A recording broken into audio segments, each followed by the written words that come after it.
As the situation in Ukraine worsens, it's become increasingly clear that American weakness can have damaging consequences. Have a look at this today from President Biden. She was the former governor of the state of Michigan. Michigan, wrong. She was a former state, she was a governor. And Ambassador Linda Thomas Greenfield, who has done a little change in the arrangement of who's on the stage because of the First Lady's husband contracting COVID, but that's right. She's fine. It's me. That's not together. The second lady, the first gentleman. It'd be funny if it wasn't serious. I mean, it's not just one embarrassing faux pas. Time and time again, it's consistent, it's embarrassing, it's dangerous, just at a time when Western leadership is more important than any other time in our history since the Second World War.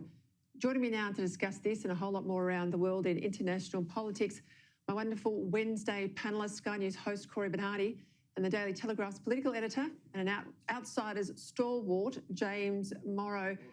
Cory, is it any wonder why Putin and Xi and almost every other bad guy around the world isn't scared of this bloke? Peter, I think you summed it up. The world is at a critical juncture and Joe Biden is the leader we don't need right now. Little wonder these other leaders are chancing their arm. They know America is weak. It is deeply compromised. And I have to say, Peter, it's not Joe Biden's fault. I mean, the cognitive decline is obvious. It's clear. It is a progress of his aging. But the people who put him there, the Democrats who nominated him, knew this was happening, and they have done America a huge disservice, the consequences of which we are all going to be paying the price of in world peace, Peter.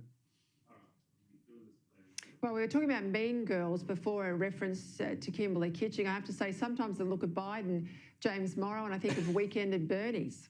Yeah, well, it is Weekend at Bernie's, but here's the much deeper problem, Peter.